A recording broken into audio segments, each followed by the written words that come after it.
안녕하십니까? 이진우입니다. 참 길고 힘든 주말 보내고 문을 여는 월요일. 코로나가 잠잠해지고 다시 활기찬 일상으로 돌아가길 기대했는데 사회경제적으로 예상을 넘는 많은 문제들이 생기고 있네요. 지난 주말 이태원 사고 희생자들과 유족들께 깊은 위로의 마음을 전하면서 차분하게 오늘 준비한 내용 전해드리겠습니다. 오늘 센터뷰 시간에는 경기 침체 우려가 큰 상황이지만 미국만큼은 활기에 넘치는 그런 상황에서 금융시장에서는 어떤 점을 주목해야 될지 살펴보겠고요. 테슬라 창업자인 일론 머스크가 예고했던 대로 트위터를 인수했는데요.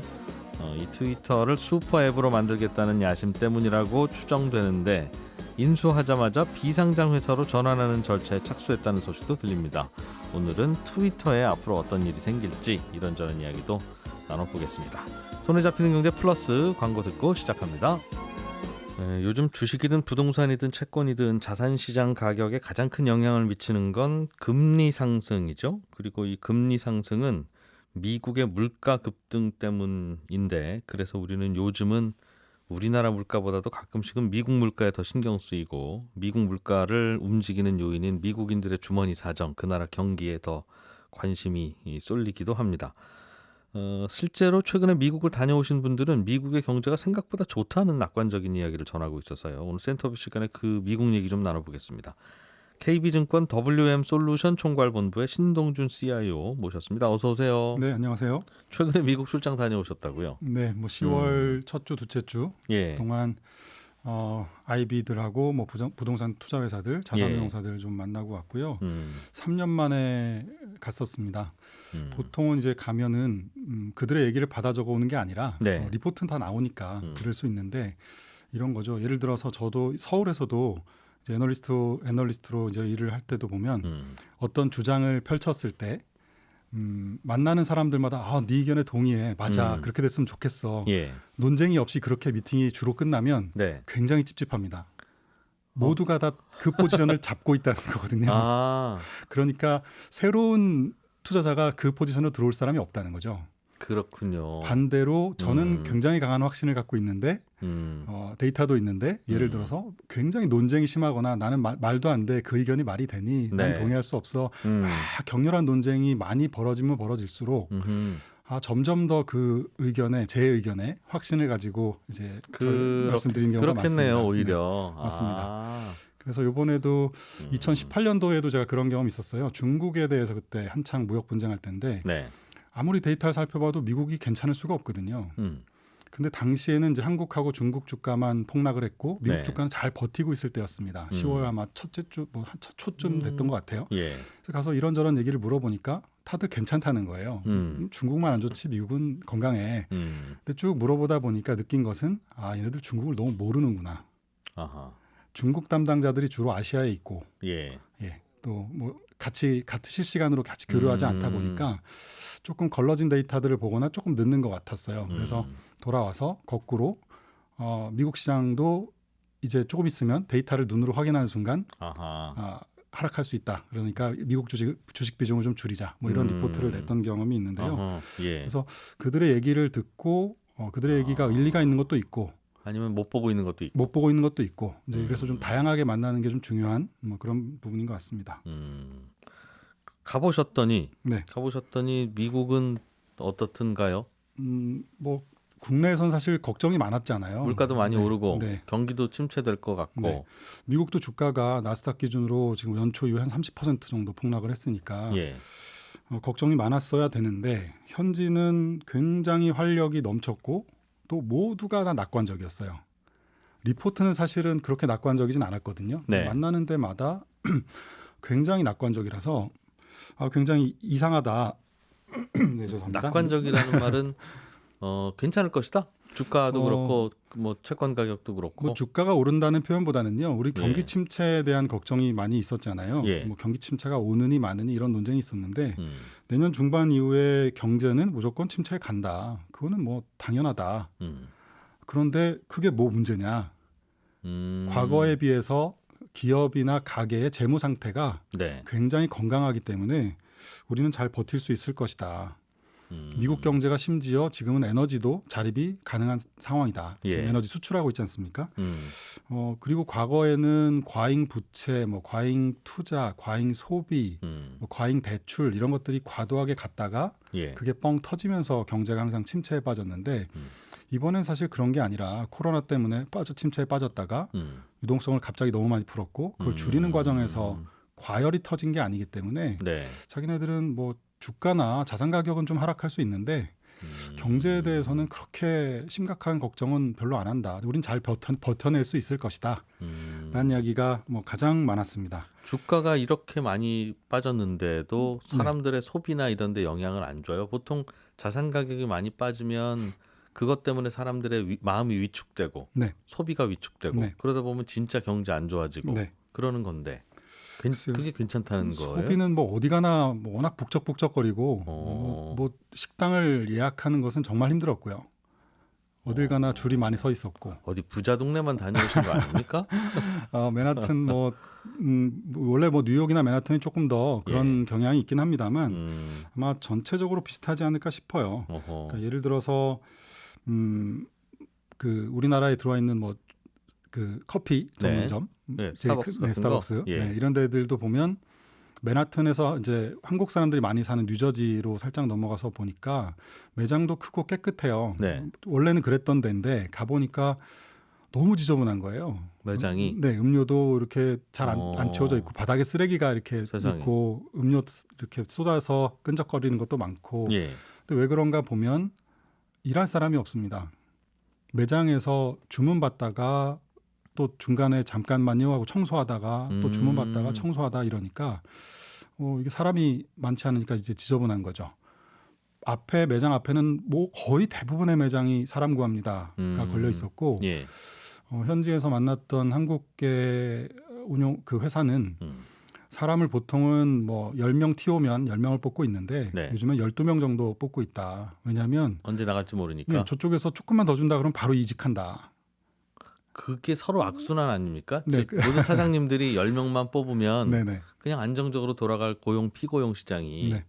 뭔가 어떤 일에 의해서 직원들이 사표 내기 시작하니까 네. 10명 필요한 것도 15을 뽑기 시작하고. 뭐 고용주 입장에서야 악순환이겠지만 예. 이제 일하는 사람 입장에서 그렇겠네요. 보면 언제든지 내일 저쪽으로 가면 더 많은 돈을 받고 일할 수 있으니까 그래서 항상 일손 모자라고. 맞습니다. 그래서 항상 일손이 모자라고 사람은 좀 일자리는 많고 예.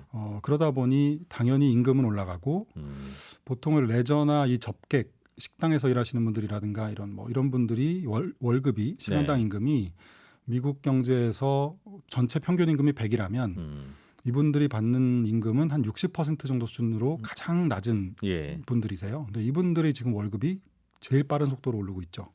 아까 그 커피숍도 네네. 직원 없으니까 맞습니다. 임금 올리겠네요. 네, 예. 예전에는 우리 그 어디 이렇게 휴가 가면 어르신들이 서빙도 많이 하시고 했는데 네, 예. 이제는 코로나가 물론 미국은 마스크를 전혀 안 쓰고 다니는데요. 실내에서도. 예. 그럼에도 불구하고 혹시라도 걸리면 치명적일 수 있어서 이제 어르신들이 거의 이제 일터로 나오지 않으시고 미국에서 또 아직도 보조금들은 많이 나오고 있다고 하더라고요. 정부 보조금, 네네. 코로나 지원금 이런 게요. 맞습니다. 아직도요? 네, 이런저런 방면으로 여전히 많이 받고 있어서 예. 일자리 많고 돈을 여전히 많이 받고 있고 뭐 언제든지 이직할 수 있고 그러다 보니까 소비가 뭐 물가가 이렇게 일시적으로 올랐다가 가라앉을 거다 이런 생각들은 거의 없었습니다. 아니 코로나 지원금을 코로나 끝난 상황에서 왜 계속 줍니까? 그러니까 당연히 코로나 때 돈벌이 안 되고 일자리 못 찾으시니까 드리는 네. 건데 네네. 지금 다 끝났는데도 계속 드리면 당연히 그분들은 일자리 안 찾죠. 뭐 지금은 어쨌든 왜 주고 있는지는 잘 모르겠습니다만 미국도 그 11월에 중간 선거 때문에 그 못 끊고 있는 거 아닐까요? 그런 것도 있을 것이고 또 예. 항목이 다른 것도 있지 않을까요? 그러니까 기존에 저희가 알고 있던 지원금들은 대부분 다 종료가 된 걸로 알고 있는데 네. 이런저런 군데에서 이제 곳에서 그래도 꽤 많이 여전히 메이크업을 해주고 있는 것 같습니다. 생각보다는 좋더라. 노동시장도 좋고. 네네. 그러다 보니 종업원 월급 많이 줘야 되고 그러면 가격도 올라야 되고 그런데 주머니는 여전히 풍부하니 그거 계속 사실 거고 물가는 오르고 그렇군요. 그래서 미국이 계속 이렇게 뜨거우면 안 되겠다 싶어서 금리를 올린다는 건데 금리를 빠르게 올린 영향은 악영향은 없습니까? 사실 그 부분이 제일 궁금했어요. 예. 그러니까 미국이 우리보다 훨씬 더 빠른 속도로 기준금리를 올리고 있고 우리는 벌써 뭐 차환 발행이 안 되느니 채권 시장에서 굉장히 힘든 일들이 많이 벌어지고 있지 않습니까? 예. 그거에 대한 질문을 뭐 여러 군데서 했는데 별로 고민이 없더라고요. 그 부분도. 아마도 그 부분에 대해서는 미국은 기본적으로는요. 미국은 장기 고정금리 계약이 많아서 대출 받을 때. 네. 기준금리를 올려도 당장 타격이 크지 않다라는 인식이 좀 강했던 것 같고 예. 거꾸로 우리는 그런데 우리는 경제가 너무 뜨겁고 수요가 너무 초과 수요가 많아서 기준금리를 빨리 올리지만 따라 올리는 니네들이 더 문제 아니니? 네, 너네들은 변동금리 비중이 알고 있더라고요. 텐데. 한국은 예. 뭐 75%가 넘는다던데 예. 우리는 그 영향 별로 없다. 당신들이 오히려 걱정이다. 기준금리 올려서 그게 고금리를 감당하느라고 경제가 나빠지는 게 굉장히 시차가 뒤늦게 나타난다. 미국은. 네, 미국은요. 그렇겠죠. 근데 예. 너네나 뭐 호주나 이런 데들이 변동금리 비중이 높기 때문에 오히려 뭐 유럽이나 뭐 다른 나라들이 더 걱정이다라는 그 말은 맞는 것 많았습니다. 같아요. 네네. 고정금리로 항상 거래하다 보면 내 대출 이자가 오를 일은 없으니까. 네네. 그래서 그 뭐 기본적으로는 이 뭐 고금리에 따른 충격이 네. 그 뭐 당장 그렇게 나타날 것 같지는 않았습니다만 전반적으로 너무 낙관적인 시나리오에 좀 빠져 있다는 느낌은 워낙 강하게 받았고요. 그 과정에서 이제 이런 질문들을 던져봤어요. 뭐 예를 들어서 니네 고용이 예를 들어서 고용이 당장 이렇게 좋은데 물가가 니네들 생각했던 것만큼 안정이 될 것 같니? 네. 예, 지금 컨센서스는 올해 연말 기점으로 해서 내년 쭉 이제 물가가 안정되고 기준금리를 그러면 좀 천천히 인상하고 예. 그러면서 이제 우리는 회복된다. 이런 게 기본 시나리오지 않습니까? 네. 그래서 고용 시장이 이렇게 좋다면서 어떻게 물가가 니네들 생각하는 수준으로 떨어질 수 있겠니? 또 하나는 연준이 기준금리를 그럼 뭐 4%대 후반 5% 정도까지 올리면 네. 지금 거의 다 왔는데 이 물가가 잡히겠니? 만약에 안 잡히면 더 올려야 되지 않겠냐? 5% 위로. 예. 그러면 너네들 생각한 대로 금리가 장기 금리가 떨어질 수 있겠냐? 이런 것들이 한 고비 한 고비가 다 리스크 요인 같은데 그렇게 되면 어떨 것 같냐? 질문해 보면 네. 별로 대비가 안 돼 있어요. 설마 그러랴인 겁니까? 뭐 그럴 아니면 가능성이 없진 않지만 안 그럴 걸? 뭐 이런 정도 수준? 왜 안 그래라고 물어보면 뭐 그냥 별로. 술이나 한잔 해 이런 식으로. 그러니까 좀 두리뭉실한 거죠.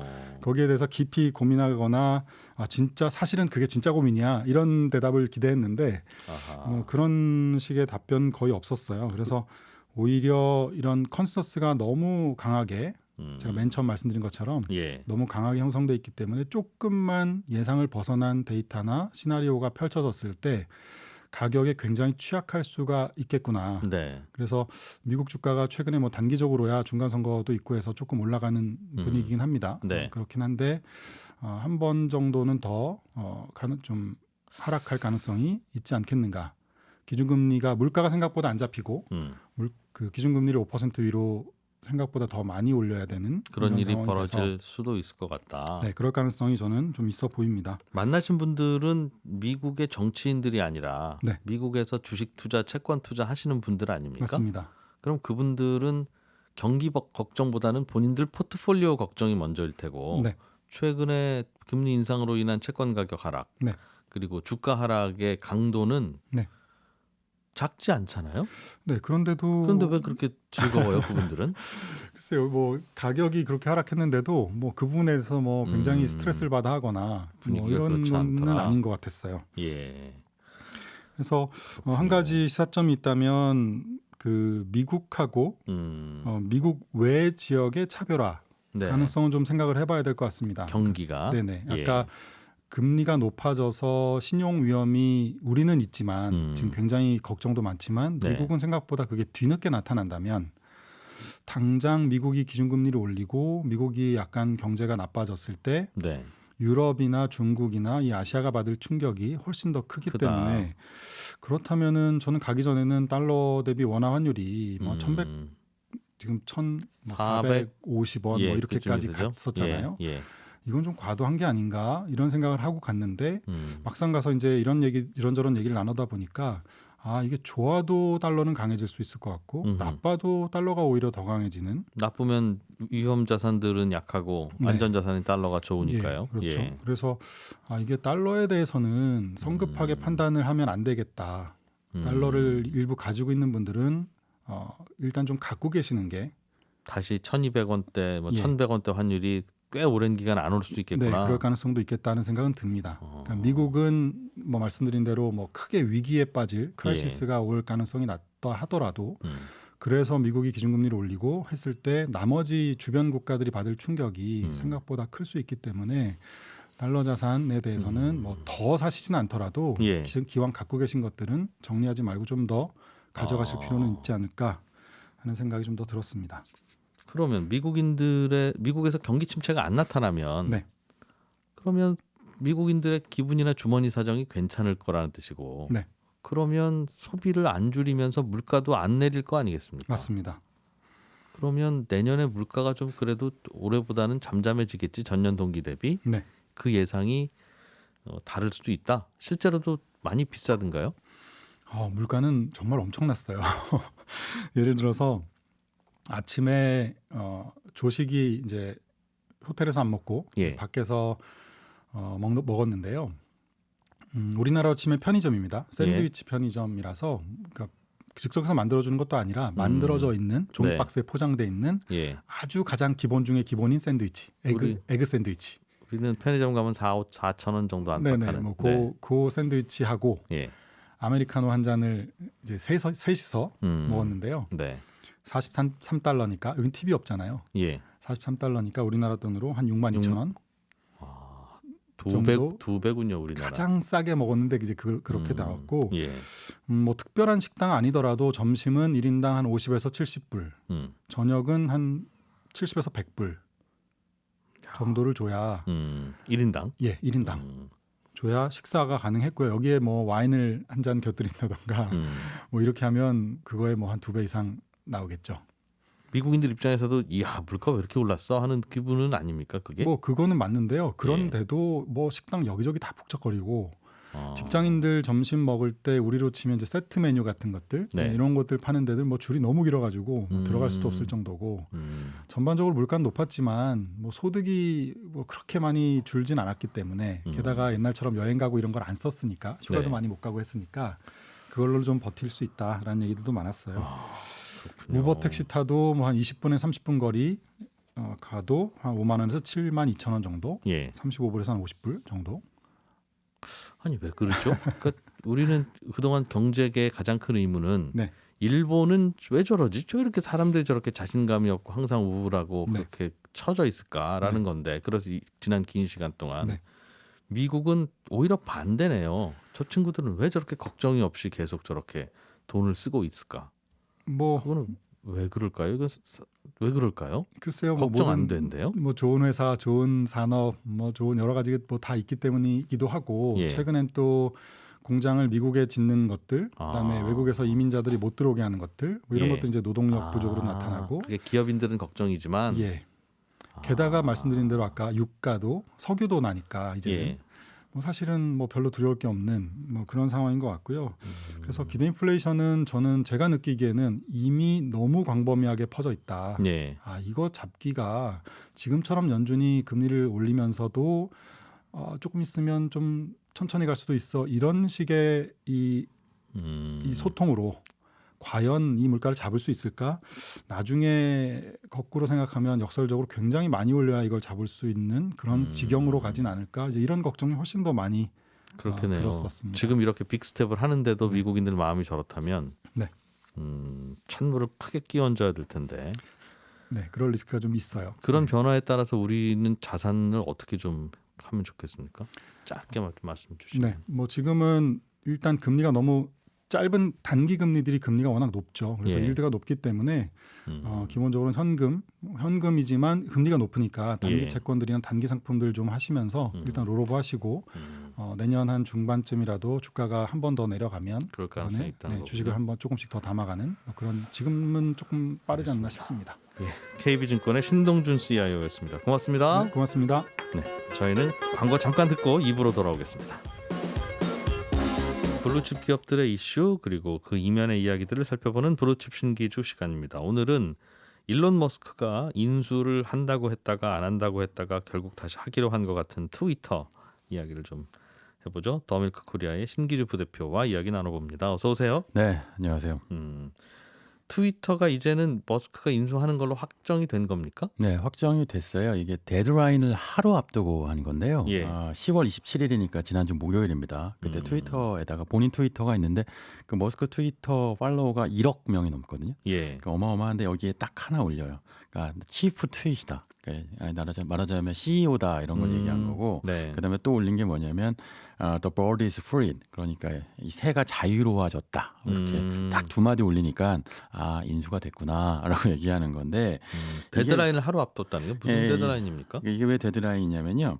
그 지난 7월부터 지금 설명해 주신 것처럼 인수를 하냐 마냐 해갖고 소송전을 벌였잖아요. 이게 저는 이런 걸 어떻게 표현하냐면 트위터 반품 소송이라고 표현했는데 440억 달러짜리 제품을 갖고 예. 제품에 하자가 있는 것 같으니까 반품해 달라고 단순 변심을 한 거고 계약금을 트위터가. 냈으니. 예. 그렇죠. 그 머스크가 트위터는 하자가 없다. 실랑이를 벌인 게 한 3개월, 4개월 됐습니다. 예. 그래서 사실은 원래 트위터 쪽에서 좀 더 이 소송이 유리할 거란 얘기가 있었어요. 그러니까 머스크가 결과적으로 한 100만 달러 정도의 위약금을 내야만 반품 처리가 되던가. 100만 달러요? 100만 달러. 네. 10억 정도? 네, 맞아요. 그러니까 이게 사실은 그 정도가 위약금을 내고 토해내던가 아니면 인수를 해야 된다였는데 네. 10월 17일 날 공판이 시작될 예정이었는데 그 직전에 머스크가 갑자기 인수할 생각이 좀 있는 것 같아요라고 재판부한테 얘기하니까 재판부가 그럼 10월 28일까지는 시간을 줄게 얘기한 거예요. 둘이 합의 좀 보겠습니다. 네, 그러고 그 사이에 인수 자금을 이제 모집하고 말하자면 파이낸스를 준비하고 10월 27일 말씀드린 것처럼 하루 전날에 인수할게라고 하면서 새가 자유로워졌어요라는 트윗 올린 겁니다. 이게 그 테슬라 회사가 산 게 아니라 일론 머스크 개인이 개인 돈으로 산 거죠? 맞아요. 네. 그래도 딜 규모가 이게 수백억 달러. 440억 달러짜리니까. 네. 와, 그런데 어떻게 계약금 위약금으로 저도 친구한테 빌리면 빌려질 것 같은 100만 달러 정도만 위약금으로 왔다 갔다 해요. 그래서 사실은 소송을 갖고 그렇죠. 이 위약금을 갖고 오락가락했는데 사실 결과적으로 사는 걸로 결정을 했어요. 근데 사기로 했을 때 테슬라의 지분도 좀 팔았고 예. 뭐 사실은 그 이후에 이제 자금을 어떻게 조절했는지에 대한 디테일은 아직 다 나오지는 않았는데 그 과거에 4월달에 인수하겠다고 했을 때는 예. 그때는 테슬라 지분을 뭐 이제 담보로 잡기도 하고 그리고 은행한테 대출을 받기도 하고 네. 또는 뭐 여러 가지 투자를 받기도 하고 그 랠리 레이슨이라고 왜 오라클 투자자는 친구잖아요. 그 뭐 개인적으로 투자를 받기도 하고 뭐 이렇게 해서 이제 인수를 하겠다라고 했는데 예. 크게 달라지지는 않았을 것 같습니다. 그러면 이제 트위터는 어떻게 되는 거죠?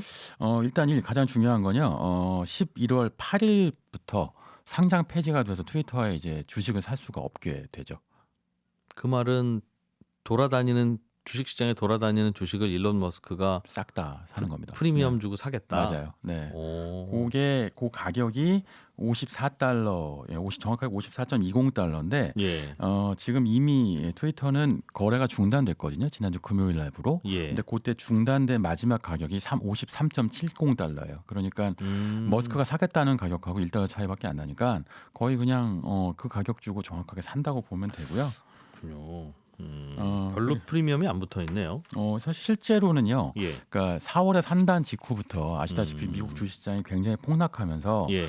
40달러까지 내려갔었거든요. 거의 30달러까지 내려갔으니까 그때는 안 사겠다 막 이랬는데 결국은 이제 사겠다고 하니까 주가가 오르기 시작했고 그 가격으로 살 비슷한 테니까. 가격이 되어 버렸어요. 예. 그러니까 트위터가 그리고 나서 이제 머스크가 그 다음에 가장 먼저 하는 게 머스크가 그 농담 많이 하잖아요. 네. 이상한 짓궂은 짓 많이 하는데 그 싱크대를 갖고 그 샌프란시스코에 트위터 본사가 있거든요. 네. 거기에 그걸 들고 들어가는 영상을 찍어요. 그러면서 세면대? 네, 그 세면대 비슷한 건데 예. 예. 그러니까 이제 보면 이사할 때 보면 미국은 싱크대를 다시 놓잖아요. 그래서 우리는 그 트위터에 싱크인 했다고 싱크대를 가둬놨다. 우리 나 이사 왔어요 하는 얘기군요. 그런 영상을 하나 찍은 다음에 막 웃더니 음. 그리고 나서 웃지 못할 일들을 벌이기 시작하는데 1차적으로 그 보통 회사의 CEO를 위시한 그 C 레벨들이 있잖아요. 네. C 레벨들을 싹 다 자릅니다. 뭐 CEO, CFO, 뭐 CBO, 뭐 다 잘라요. 그래서 이제 중요 경영진을 싹 다 교체하겠다고 하고요. 네. 그리고 나서 자신이 임시 CEO직을 맡고 앞으로는 아마 이제 본인의 오른팔 역할을 할 만한 트위터의 CEO를 전문 경영인을 캐스팅을 하겠죠. 그리고 나서 나온 얘기가 전체 인력의 80%를 감축하겠다고 얘기를 했는데 또 이제 머스크는 왔다 갔다 하잖아요. 오락가락. 그러니까 갑자기 그런 얘기를 한 적은 없고라고 했는데 지금 이제 미국 언론 쪽에서 나온 얘기는 최소한 50%는 감원할 것이다. 이건 피할 수 없을 것이다 얘기가 나오고 있고 기존 이건 트위터 기정사실이 되고 있습니다. 종전 직원들은 기분 나쁘겠는데요. 그러면 그렇죠. 네. 사실 열심히 일하는 회사인데 보통 인수를 할 때 방법이 두 가지가 있잖아요. 말하자면 기존 인력들을 다 흡수해서 예. 그 인력들이 필요했어요라는 케이스가 있는데 그렇죠. 이번 케이스는 머스크는 당신들은 필요 없어. 인력은 필요 없고 필요한 건 누구냐? 그러니까 트위터가 갖고 있는 영향력 있는 뭐 인플루언서나 구독자들 네. 이런 말하자면 소비자들이 필요한 거고 커뮤니티 집단이 필요한 거고 이거 운영하는 사람들에 대한 신뢰는 없다라는 거를 첫 일성으로 보여줬죠. 경영진을 교체하고 인력을 빼겠다고 얘기했으니까요. 지금 트위터는 SNS 중에서는 세계 1위입니까? 아니면 페이스북이나 인스타그램이 좀 더 사용자가 많습니까? 훨씬 떨어져요. 네, 굉장히 그래요? 많이 떨어집니다. 그걸 이제 숫자로 보여드릴 수 있는데 예. 그 트위터의 그 월 그 활용 MAU라고 하죠. 활성 사용자라고 예, 하죠. 예. 그걸 보면 2022년 3분기가 2억 4,700만 명 정도 돼요. 예. 이게 트위터의 최고치에 해당되는데 페이스북은 20억 명입니다. 10분의 밖에 안 되죠. 네. 페이스북한테 미안한 질문을 제가 좀 전에 한 거군요. 맞아요. 예. 그리고 스냅챗이라고 해서 트위터보다 이제 후속으로 예. 여기도 3분의 1이에요. 스냅챗의 3분의 1밖에 안 됩니다. 예. 그러니까 트위터가 사실은 영향력이 많다고 얘기는 하는데 요거는 특정 분야에만 해당돼요. 특정 분야가 어디냐면 정치 분야죠. 또는 뭐 국제 정치, 뭐 이념적 분야. 이런 정치 영향력에 있어서만큼은 페이스북이나 스냅챗을 훨씬 웃도는데 정치글 같은 거 올릴 때는 여기서 토론이 벌어진다. 뭐 대표적으로 이제 트럼프 대통령 여기서 열심히 활동했잖아요. 그러니까. 네. 그러니까 그리고 각국에 있는 유력한 정치인들도 트위터의 영향력을 많이 활용하고 있고 또 하나는 이제 가상화폐 시장 같은 것들 굉장히 논쟁적 있는 시장에서 트위터가 영향력을 많이 갖고 있고요. 그게 자극적이고 또 파괴력이 세기 때문에 트위터의 영향력이 큰 것처럼 보이기도 하죠. 그렇군요. 이거는 인수해서 그럼 머스크는 어떻게 좀 키우고 싶은 거예요? 이걸 알파벳 한마디로 설명드릴 수 있는데 X예요, X. 네. 그게 무슨 뜻입니까? X가 뭐냐면 그 트위터 머스크가 오래전부터 구상해 왔던 그 슈퍼 앱 전략이라는 게 있어요. 그걸 이제 그 소콜 X라고 불렀는데 그러니까 말하자면 이름은 정해지지 않았지만 이 X라는 앱을 갖고 활용하면 지구에 있는 모든 서비스를 하나로 이용할 수 있게 만들어 주겠다라는 거예요. 여기서 뱅킹도 하고 음식도 시키고 채팅도 하고 뭐 그렇죠. 심지어는 그 머스크는 테슬라 창업자잖아요. 그러니까 자동차도 부르고 자동차도 살 수 있고 예. 자동차 시동도 걸 수 있고 또 심지어 머스크는 스페이스X라는 우주 회사의 창업자니까 우주선도 탈 수 있고 화성도 갈 수 있고 뭐 지구도 여행할 수 있고 심지어 그 머스크가 갖고 있는 많은 회사들이 중후장대 회사라고 흔히 하는 건데 하드웨어 회사들이 많은데 예. 대표적으로 말씀드린 테슬라하고 스페이스X도 있지만 하이퍼루프라는 회사가 있어요. 이게 뭐냐면 그 짧은 공간을 마치 고속 전철을 타고 이동하는 것인데 이것도 X를 활용해서 이용할 수 있다. 뭐 뉴럴 링크라는 것도 있습니다. 뉴럴 링크는 뭐냐면 인공지능하고 뇌를 뇌파로 연결하는 장치인데 이걸 활용하면 우리가 앱을 깔면 내 스마트폰하고 뇌하고 연결할 수 있게 만들어주겠다. 뭐 상상할 수 있죠. 또 보링 컴파이라는 것도 있는데 여기는 지하의 터널을 뚫어서 지상의 교통 문제를 해결하겠다는 거예요.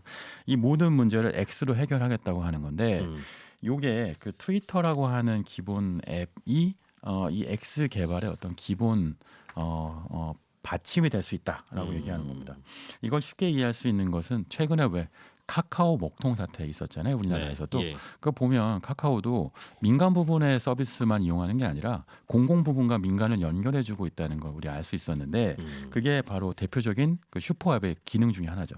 그 슈퍼앱만 하나 있으면 민간 부분, 공공 부분 서비스 우리가 알고 있는 거의 모든 정부 서비스와 이 민간 서비스 이용할 수 있는 거고 거기에 이제 카카오톡이 한국의 국민 앱이라고 불리지만 사실 예. 슈퍼앱의 기능을 하고 있는 거고요. 근데 문제는 뭐냐면 미국에는 이런 슈퍼앱이 없어요. 그러니까 사실 미국에 있을 법한데도 없는 거죠.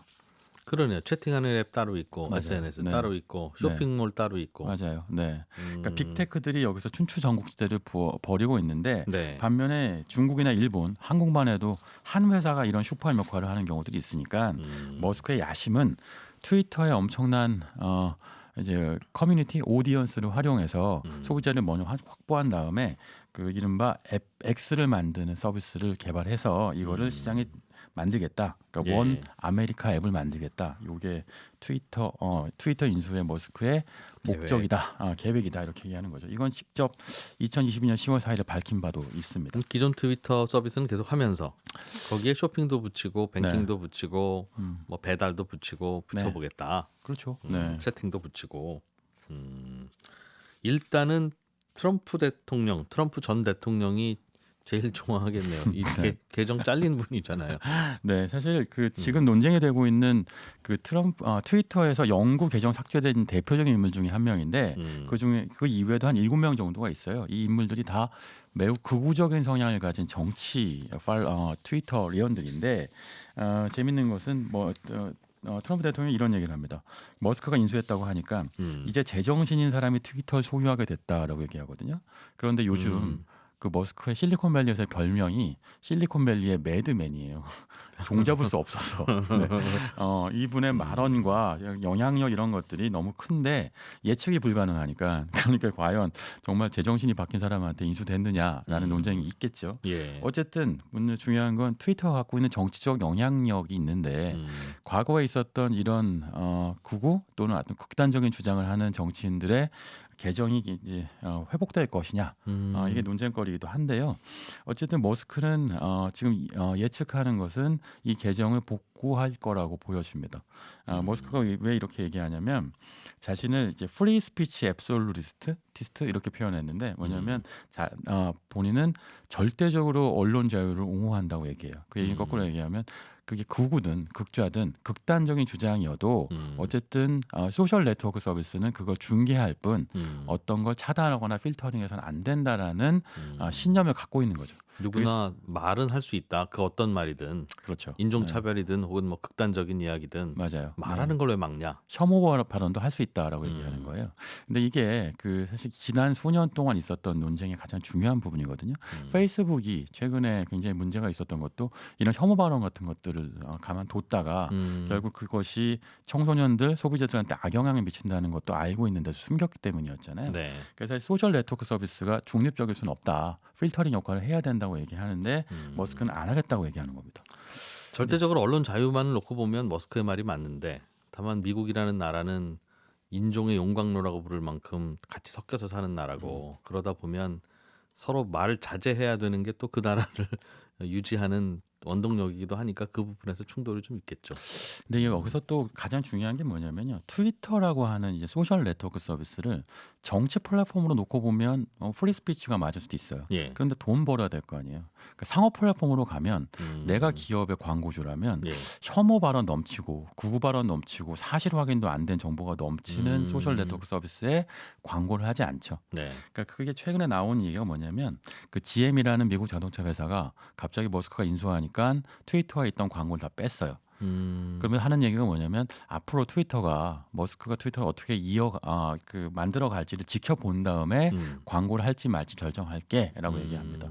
지금 최근 광고주들의 기본적인 입장이거든요. 네. 그러니까 머스크가 또 여기서 매드맨답게 또 이런 얘기를 해요. 나는 그 프리 스피치 옹호자이긴 한데 하지만 굉장히 존경받는 광고 플랫폼도 만들고 싶어. 네, 한마디로 얘기해서 뭐 그러니까 두 마리 토끼 다 잡고 싶다는 얘기인데 그러면 또 이런 얘기도 해요. 나는 그 트위터 인수한 게 내가 사랑하는 인류를 돕기 위해서 한 거야. 이런 얘기. 또는 공공의 디지털 광장을 만들겠지만 하지만 존경받는 광고 플랫폼도 만들고 싶어. 이런 얘기들이 사실은 미사 여구들이거든요. 관심거리네요. 그러니까 머스크의 본인 생각은 당연히 그것과 충돌하는 언론 자유 신봉론자인데 네, 또 철저한 비즈니스맨이라 맞아요. 최근에 중국에 가서 그 대만 정도는 중국이 흡수하는 게 좋은 것 같습니다라는 뉘앙스의 그렇죠.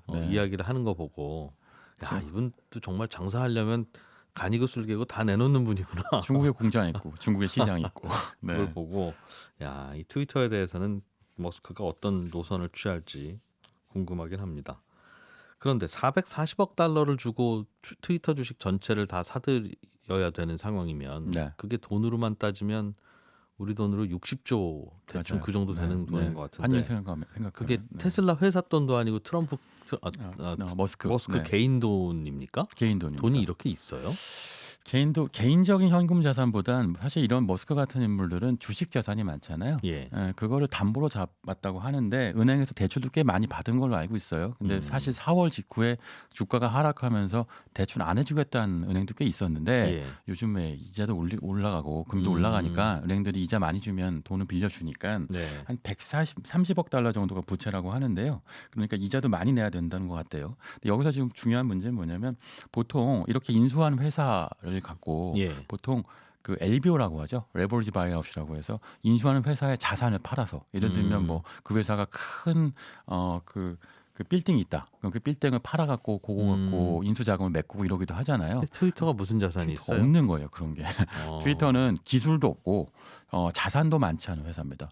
트위터가 갖고 있는 건 유일하게 영향력 있는 인플루언서들과 그들을 추종하는 팔로워들만 있는 거거든요. 네. 그러니까 아까 말씀드린 정치적으로 약간 논쟁적인 플랫폼이 되는 것 이게 위험하긴 하면서도 유지할 수밖에 없는 이유가 이 자산 가치 유지하려면 네. 논쟁력이 필요한 거예요.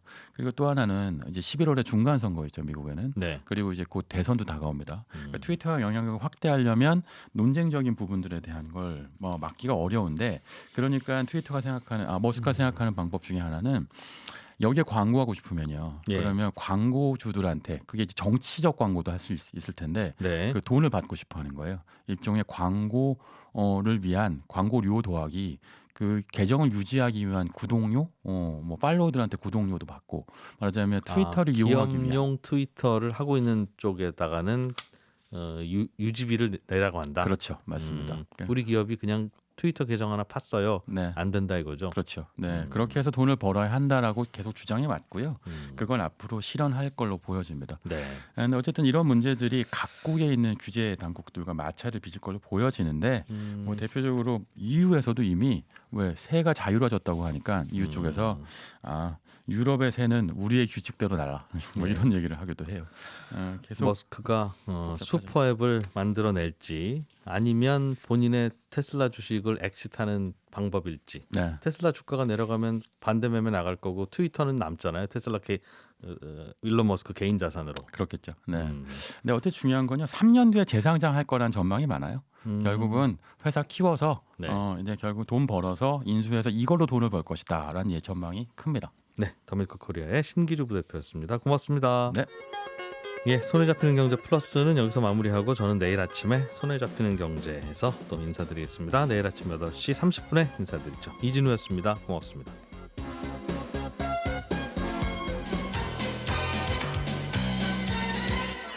더 깊고 더 재미있는 경제 이야기 이진우의 손에 잡히는 경제 플러스